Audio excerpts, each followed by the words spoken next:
Out of all the gods of Warhammer 40k, none is more disgusting to newcomers than Grandfather Nurgle. But the more you read the lore, the more you understand that this Chaos God is actually really complex. And that's what we're going to talk about today in another deep dive video exploring everything there is to talk about with Nurgle, or at least trying to. Let's start off with understanding why anybody would worship the God of Disease and Decay. If we were to take a look at the core teachings of all of the Chaos Gods, in other words, what their emotional embodiment is, there is only one God in my opinion worth following: Grandfather Nurgle. I want you to think about the lowest moment in your life and try to understand that for most of us, growing comfortable with this low point and the slow process of crawling ourselves out is the most liberating feeling ever, and this strange sludge through the decay of life is what Nurgle represents. Life within the Imperium of Man, or for that matter anywhere else in the unfeeling galaxy, is harsh, miserable, and full of pain and suffering.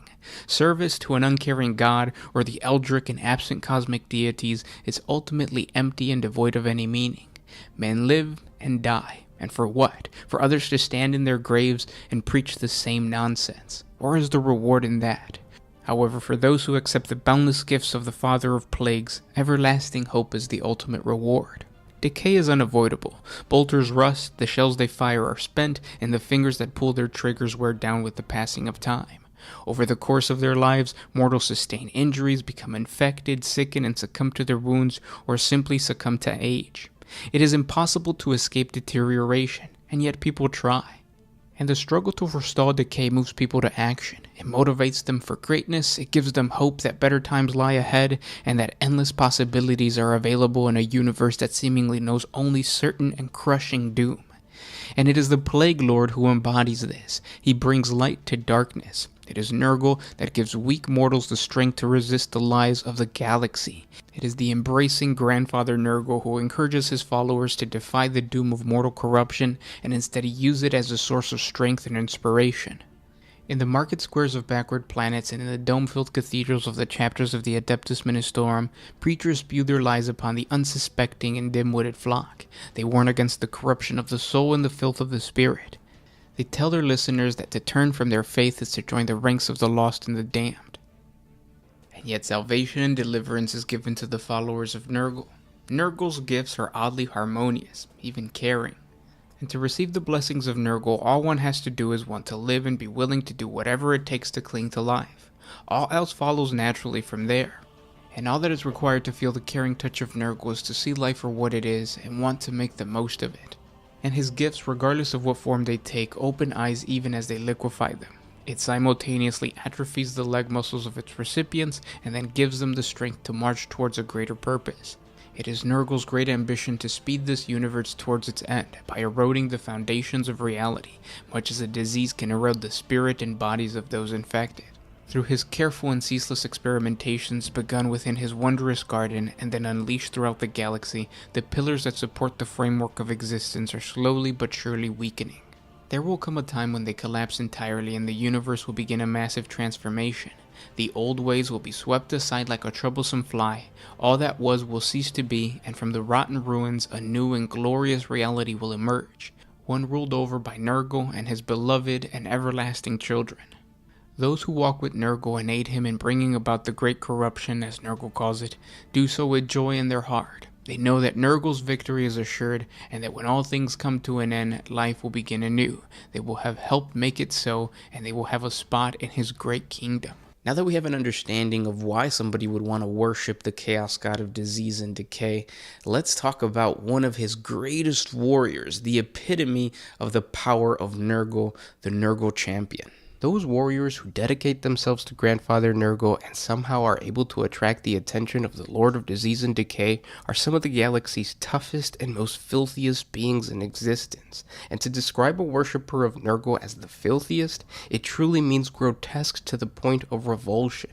Now we all know that each Chaos God has their own vanguard of warriors that lead their demonic legions into battle. Most of the time, these champions are former Space Marine battle brothers whose superhuman bodies are manipulated by the ruinous powers to create godlike soldiers capable of going toe-to-toe with some of the greatest demons of the warp.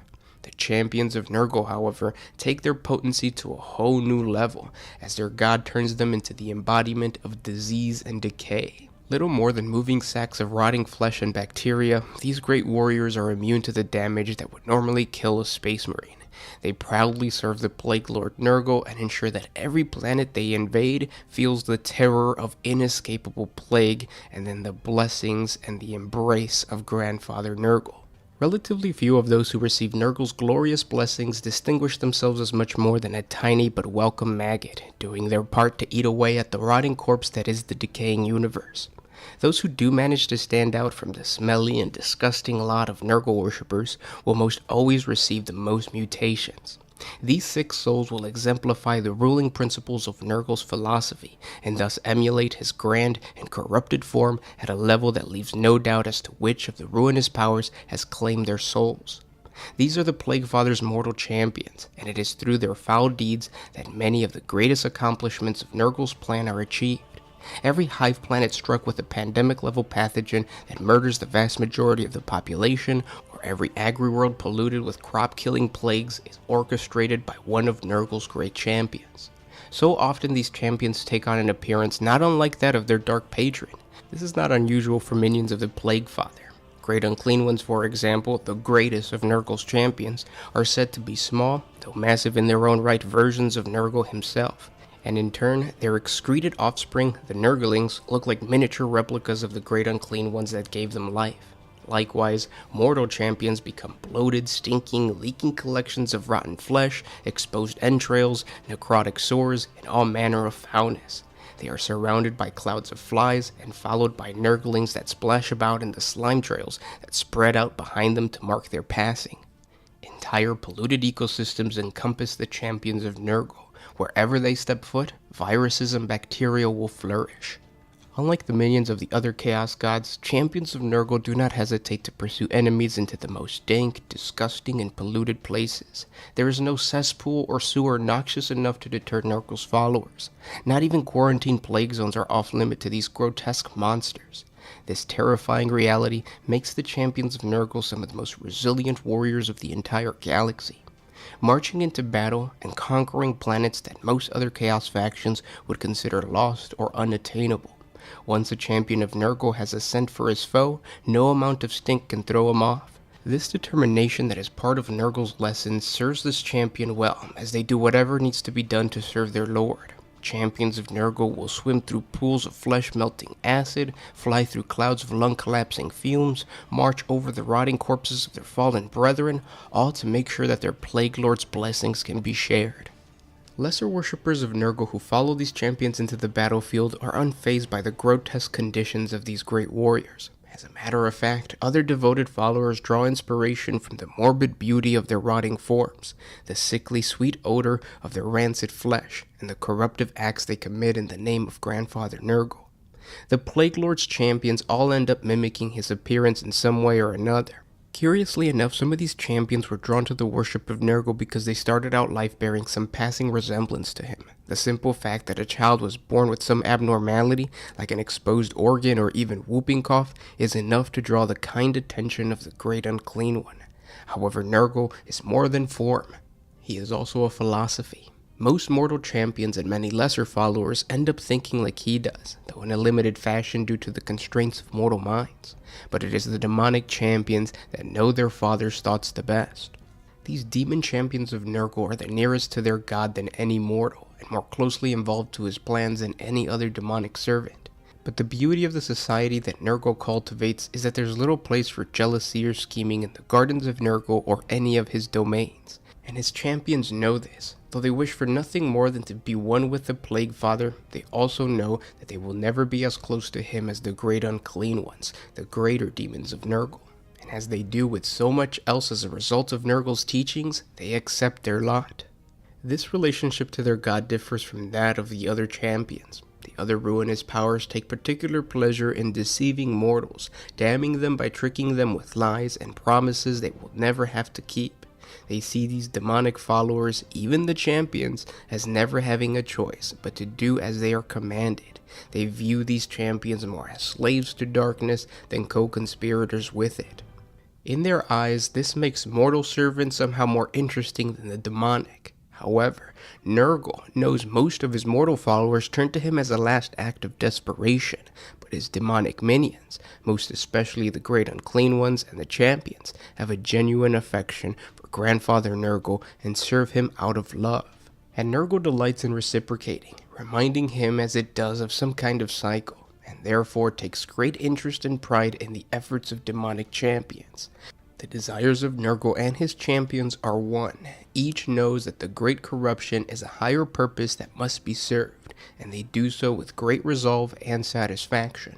Now the champion of Nurgle and all of Nurgle's minions travel through the galaxy in what is known as plague fleets. Few vessels conjure as much dread as the putrefied and decaying ships in the service to the Chaos God Nurgle.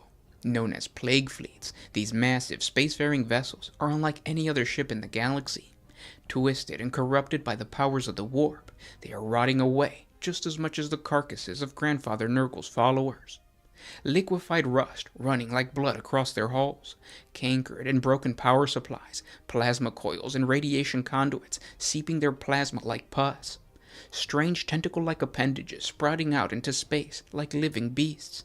They fill up with thick clouds of revolting, fat-bodied plague flies that hatch from the walls and bulkheads.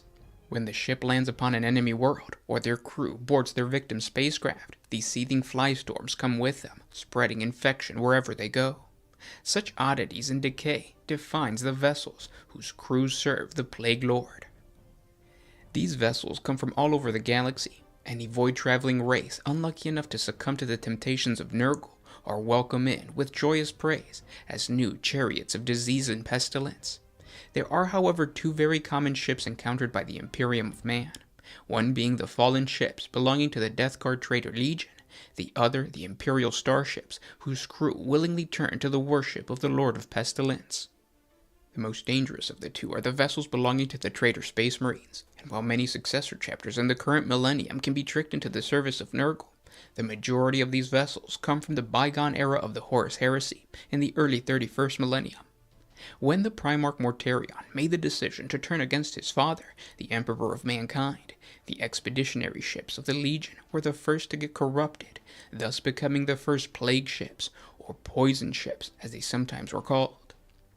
Many of these expertly crafted vessels were operated by the Adeptus Mechanicus alongside the Death Guard Legion.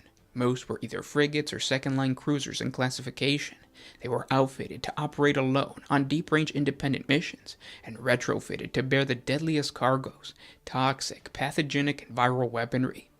Their new evil tasks were to carry out dark pilgrimages across the stars, conducting raids and visitations, often covertly, on isolated colony worlds, imperial outposts, and linchpin sectors, spreading contagion, contaminating water supplies, and tainting biospheres.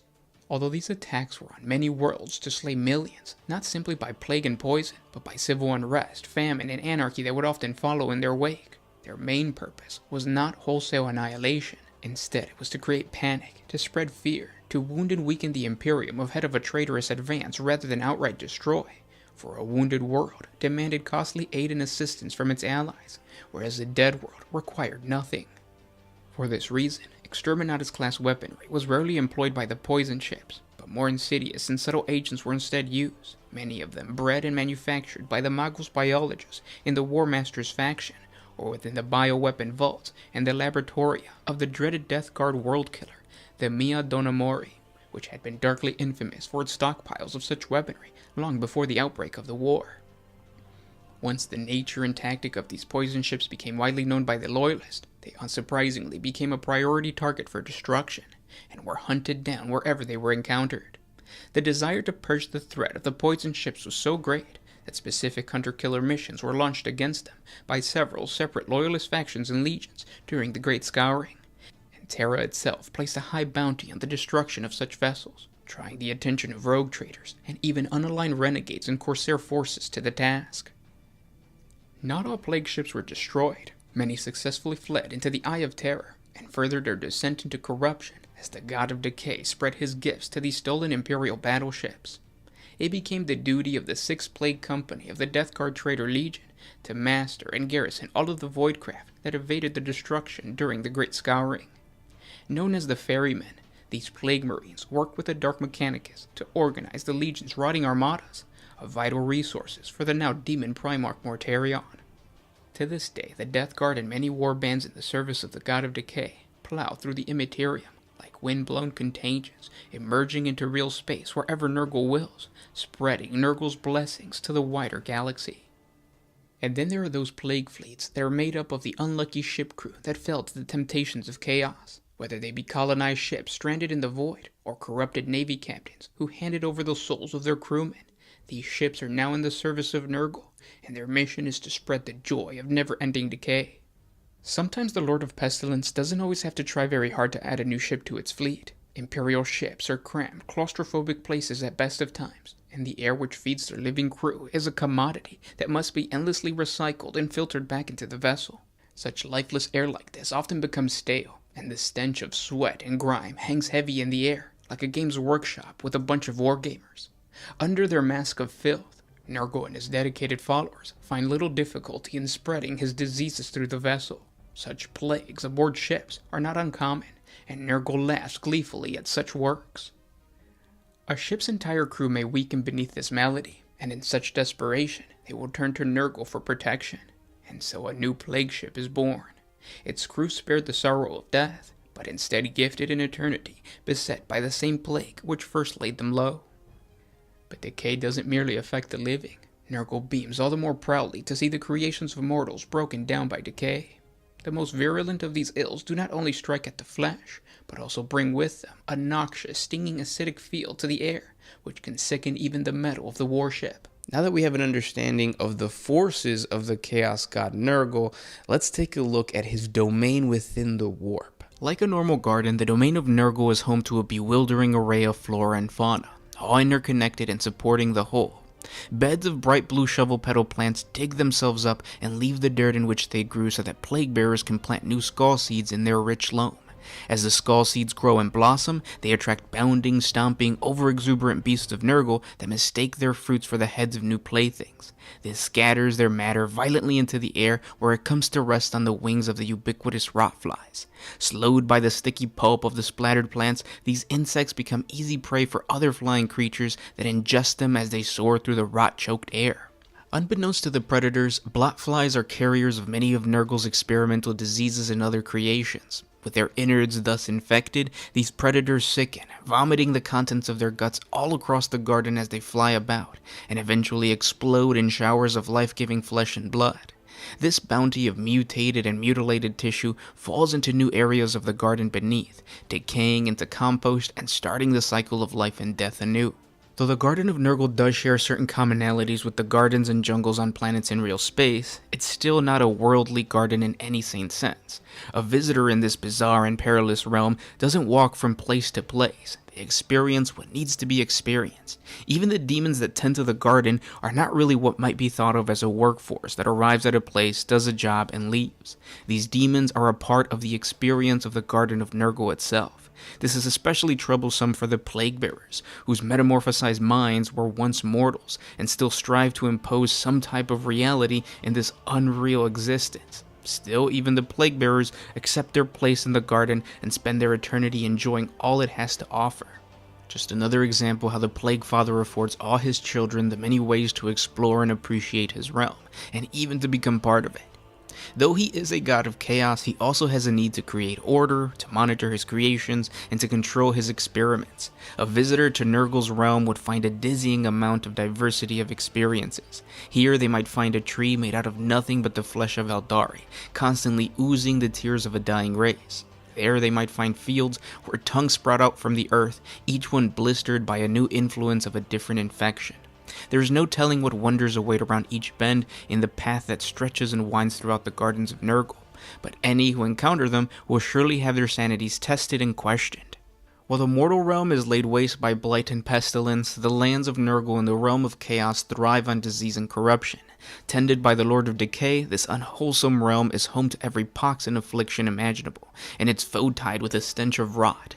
Twisted, rotten bout entangles with grasping vines over the moldering ground, entwining little broken fingers. Fungi, both plain and spectacular, break through the squelched mulch of the forest floor, puffing out clouds of choking spores. In this realm, the stems of half-demonic plants wave on their own accord, unstirred by the insect-choked air. Human-featured beetles walk along the banks of sluggish, muddy rivers. Reeds rattle, whispering the names of the poxes inflicted upon the worlds of mortals, or lamenting those that have died from the caress of their creator. There is a house of decay at the center of Nurgle's realm. Its racked and twisted structure creaks and groans under the influence of the baleful toxic winds. Shutters cling just barely to windows framed only half filled with broken panels of filth-covered glass. Sewage drains spill forth beetles, maggots, and twisted centipedes with only tongues for their bodies and human fingers for legs. Paint continuously cracks and peels away from the wood beneath, yet the house never loses its gray-green hue. Along the roof, hundreds of chimneys bellow out dark clouds that upon closer inspection are composed of millions of floating, buzzing flies. All around this house, trees made out of bone bear fruit that rot even as it swells. Leafless boughs of these ancient trees provide shelter for demonic birds that sing the funeral dirges of any unwelcome visitor. It is a house of pestilence, rot, and death. This is Nurgle's mansion, and that means that it is also a place of hope and renewal. There can be no explanation for the strength that keeps this structure from collapsing, except that it is a dwelling place for the Lord of all, whose boundless energy, sense of eternal purpose, and limitless joy for his work finds perfect peace with the inevitability of decay. Within his mansion of tumbling walls, Nurgle toils. Beneath mildewed and sagging beams, the great god works for eternity at a rusted cauldron, a receptacle vast enough to contain all of the oceans of the worlds. Chuckling and murmuring to himself, Nurgle labors to create contagions and pestilences, the most sublime and unfettered form of life. With every stir of Nurgle's maggot-riddled ladle, a dozen fresh diseases flourish and are scattered throughout the stars. From time to time, Nurgle reaches down with a clawed hand to scoop a portion of the ghastly mixture into his cavernous mouth, tasting the fruits of his labor. With each passing day, he comes closer to brewing his perfect disease, a spiritual plague that will spread across the eternity of the universe and see all living things gather onto his rotting embrace. Dwarfed by their mighty lord, a host of plague-bearers are gathered all about Nurgle, each chant sonorously, keeping count of the diseases created, the mischievous Nurglings that have hatched, and the souls claimed by the Lord of Decay's putrid blessing.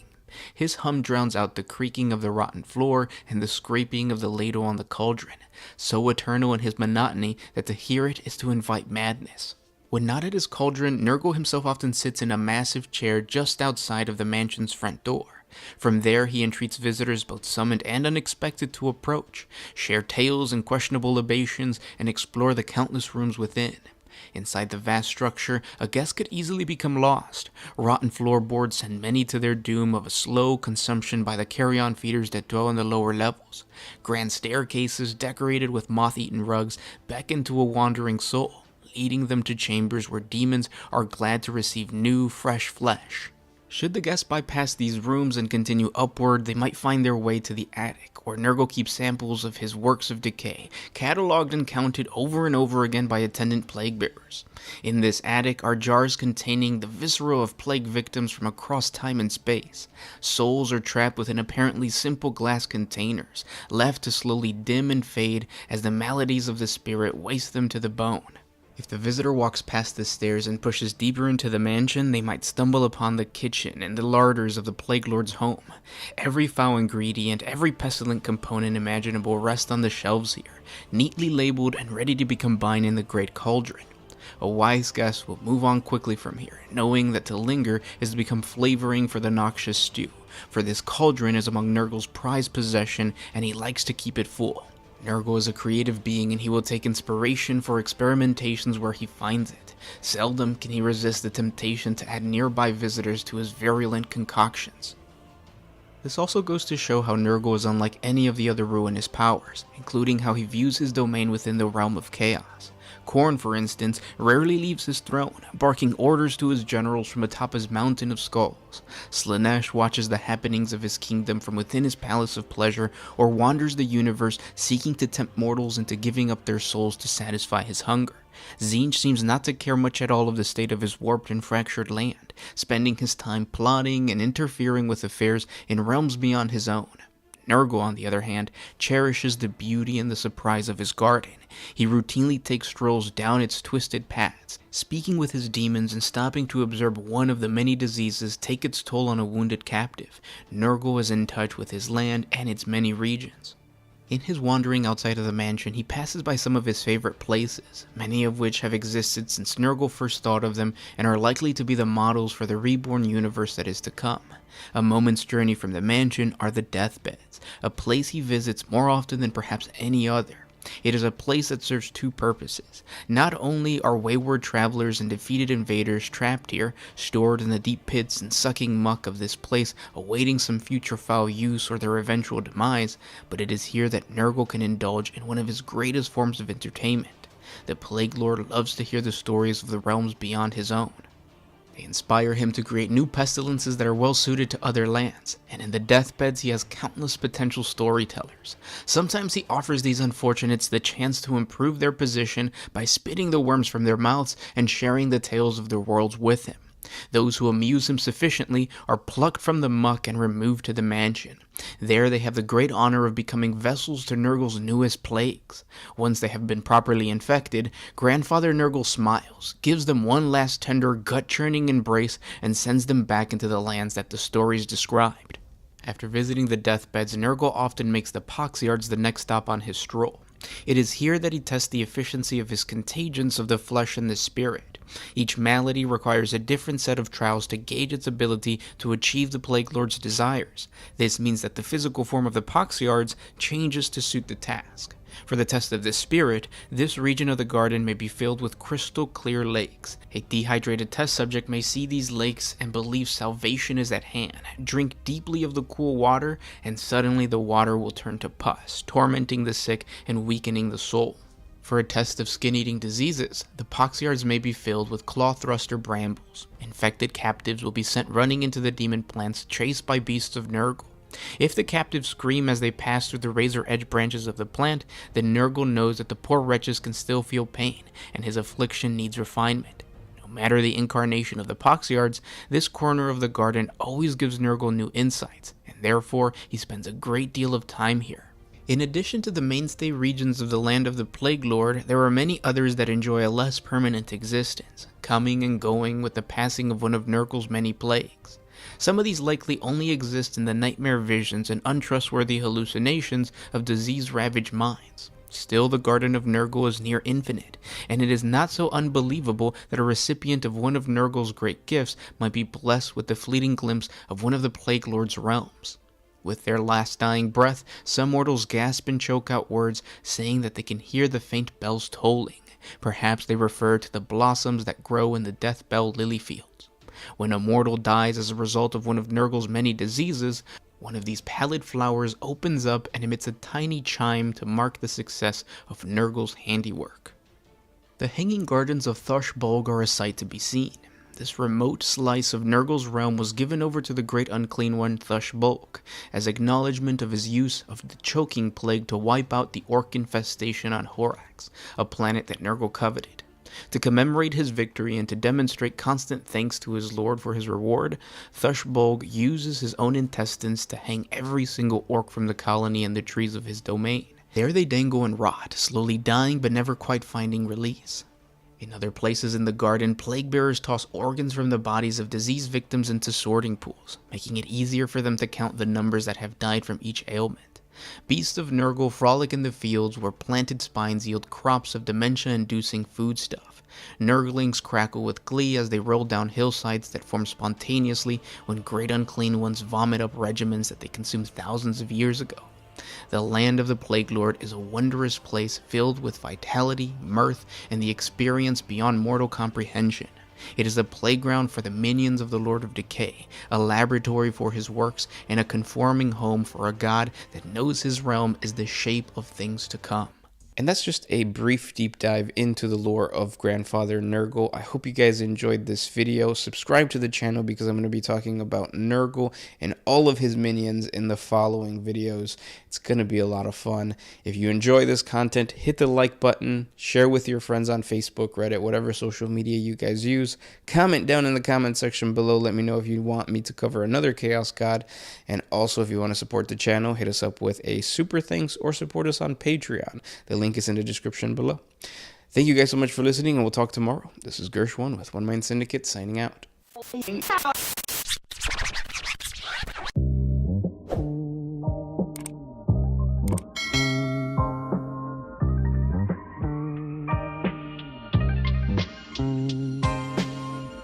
Always used to put my freedom